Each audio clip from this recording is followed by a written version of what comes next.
আল্লাহ পাক রব্বুল আলামিন ডাক দিয়ে বলেন, ও ফেরেশতাদের দল, ওই মধ্য জামালপুর নূর জামে মসজিদের উদ্যোগে ওখানে এত ভিড় কেন করতেছে, এত মানুষের সমাবেশ কেন, এত লাইটিং এর ব্যবস্থা কেন? ফেরেশতারা জানায় দেয়, ও মালিক, আপনি তো জানেন ওখানে একটা অনুষ্ঠান করা হয়েছে, দ্বীনি অনুষ্ঠান। ওই বান্দাগুলো আপনার পরিচয় ভালো করে পাইতে চায়, আপনার রাসূলকে আবার স্মরণ করতে চাই, সেই সুন্নত তরিকায় চলার জন্য অনুষ্ঠান। কোরআনকে মুহাব্বত করার কারণে জান্নাতের আশায় জাহান্নাম থেকে তারা মুক্তি চায়। আল্লাহ পাক রব্বুল আলামিন ডেকে বলেন, ও ফেরেশতাদের দল, আমি আল্লাহ আমাকে দেখছে নাকি? ফেরেশতারা বলেন, না মাবুদ, আপনাকে দেখে নাই। তাহলে আমার বানানো জাহান্নাম দেখছে নাকি? বলে, না মাবুদ, আপনার বানানো জাহান্নাম দেখে নাই। আমার বানানো জান্নাত দেখছে নাকি? বলে, না মাবুদ, আপনার বানানো জান্নাতটাও দেখে নাই। আল্লাহ পাক রব্বুল আলামিন জানায়া দিলেন, ও ফেরেশতাদের দল, যে বান্দাগুলো আমি আল্লাহ আমাকে না দেখিয়া, আমার বানানো জান্নাত না দেখিয়া, আমার বানানো জাহান্নাম না দেখিয়া, পরকালের মুক্তির আশায় কোরআনের মুহাব্বতে যারা ওই প্যান্ডেলে এসে বসলো, ও ফেরেশতা তোমরা সাক্ষী থাকো, তোমরা তাদেরকে সুসংবাদ জানায় দাও, আমি আল্লাহ তাদের জীবনের সমস্ত গুনাহগুলি মাফ করে দিলাম।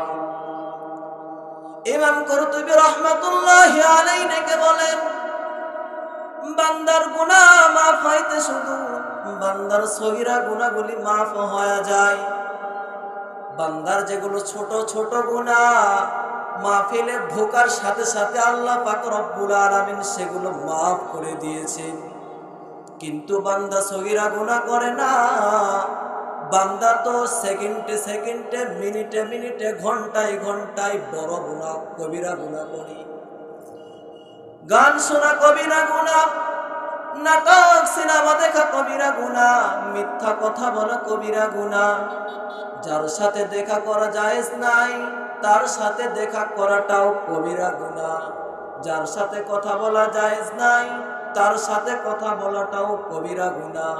বান্দা সেকেন্ডে সেকেন্ডে, মিনিটে মিনিটে, ঘন্টায় ঘন্টায় তো ছোট গুনাহ করে না, বান্দা তো সর্ব অবস্থায় বড় বড় গুনাহ করে।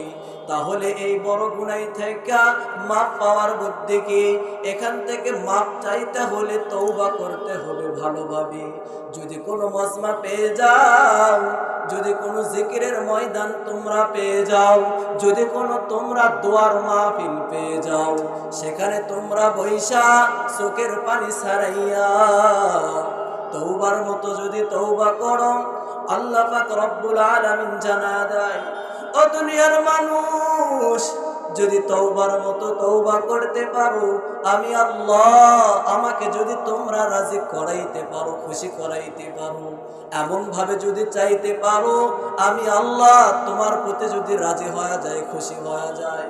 ও দুনিয়ার মানুষ, যদি আমি আল্লাহ আমাকে তুমি খুশি করাইতে পারো, আমার জন্য যদি তুমি চোখের পানি ফেলাইতে পারো, তওবার মতো যদি তওবা করো, যদিও বান্দা তুমি গুনাহ করে করে সাগর সমতুল্য গুনাহ করে ফেলেছো, পাহাড় সমতুল্য গুনাহ করে ফেলেছো, সাগরের ফেনা পরিমাণ তুমি গুনাহ করে ফেলেছো, বান্দা তুমি জিন্দেগির গুনাহ আস্তে আস্তে ধীরে ধীরে গুনাহ করতে করতে ৬০-৭০ বছর, এই ৬০-৭০ বছরের জিন্দেগির গুনাহ তুমি করে করে তুমি ফেনা করে ফেলেছো সাগরের, তুমি গুনাহ করে করে তুমি পাহাড় সমতুল্য করেছো।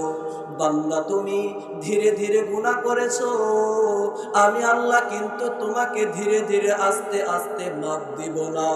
যদি তওবা করার মতো করতে পারো, যদি চোখে পানি ফেলাইতে পারো আমি আল্লাহর জন্য, ও বান্দা, তোর যত বড়ই গুনাহ হোক, তোর যত পাহাড় সমতুল্য গুনাহ হোক, যদি চাওয়ার মতো চাইতে পারো, তওবা করার মতো যদি তওবা করতে পারো, আমি আল্লাহ সেকেন্ডের কোন সময়ের ভিতরে তোমার জীবনের সমস্ত গুনাহগুলি মাফ করে দিব। ও বান্দা, জিন্দেগীর সমস্ত গুনাহ মাফ করে দিয়ে শুধু তাই নয়, আমি তোমার জিন্দেগিটা পবিত্র বানাইয়া আমি আল্লাহ তোমাকে জান্নাতের মেহমান বানাইয়া তোমাকে বাড়ি ফিরাইয়া দিব। সুবহানাল্লাহ।